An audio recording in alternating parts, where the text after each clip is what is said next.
सबसे बड़ी जिम्मेदारी एक स्थानीय राजनीतिक दल और बड़े राजनीतिक दल होने के नाते क्या आपको लगता है कि आपकी नहीं है? और आपकी तरफ से, आपकी पार्टी की तरफ से क्या प्रयास, क्या कोशिशें होती हैं कि कश्मीरी पंडितों को वापस बुलाया जाए, बसाया जाए, फिर से सब मिलजुल कर रहें और वो मुट्ठी भर सभी मानते हैं, रविंद्र रैना जी मानते हैं, अभय दुबे जी मानते हैं, आप मानते हैं, हमारे दोस्त यहां पर बैठे हुए हैं अशोक पंडित जी, वो सदा से ये कहते हैं कि आतंकवाद तो मुट्ठी भर है। वैद्य जी भी मानेंगे इस बात को। आतंकवादी जो हैं वो माजिद हैदरी जी भी कहते हैं कि कुछ लोग हैं, बस हर कश्मीरी नहीं है। तो क्यों आखिर डार साहब हम अपने लोगों को वापस नहीं बुला पाते, नहीं बसा पाते, मिलजुल कर रह पाते? आपकी सरकार की तरफ से अभी तक इन 30 सालों में, 32 सालों में क्या कोशिशें हुई? मुझे बस आप 30 सेकंड दे दीजिएगा, बीच में प्लीज इंटरफेयर नहीं करिएगा। मैं बहुत कम टाइम में बात करता हूं। देखिए, ये जो अभी पीएम पैकेज की बात हो रही है, ये तो हमारी सरकार में ही हुआ। जब उमर अब्दुल्ला साहब एज चीफ मिनिस्टर थे, तब जो डिमांड थी, एक एस्पेक्ट था कि इन जो कश्मीरी पंडित यहाँ से निकल गए थे, उनको वापस लाने का एक जो है प्लान बाजाब्ता बनाया गया, और उस प्लान में बाजाब्ता एक पैकेज, एम्प्लॉयमेंट पैकेज के तहत 3,000 लोगों को यहाँ पे लाया गया और बाजाब्ता ट्रांजिट कैंप्स बनाए गए।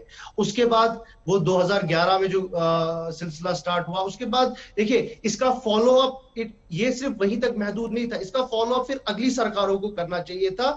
जो उसके बाद 2014 में बीजेपी की सरकार आई, सेंटर में भी आई और कश्मीर में भी बीजेपी की सरकार आई, जो फॉलो अप हो नहीं पाया। दूसरी बात, अभी जो रिसेंट किलिंग्स हुई, बहुत ही अनफॉर्चुनेट तरीके में, बहुत ही बारबेरिक किलिंग्स जो हुई, जिसपे मतलब हर कोई कश्मीरी, अपार्ट फ्रॉम, मैं इस पे रिलीजन को नहीं लाना चाहता हूं, बिकॉज आपको ये भी समझना चाहिए कि सिर्फ कश्मीरी पंडित सी नहीं, मैं I am not quantifying deaths, Kashmiri मुसलमानों को भी टारगेट किया गया, जिसमें कश्मीरी मुसलमान पुलिस ऑफिसर्स भी हैं, जिसमें आम सिविलियंस भी हैं। और ये सिलसिला पिछले, ये एक हफ्ते का सिलसिला नहीं है। अगर आप इसी साल की बात करें, फ्रॉम मार्च टू जून 2022 तकरीबन 18 टारगेटेड किलिंग्स हुई है।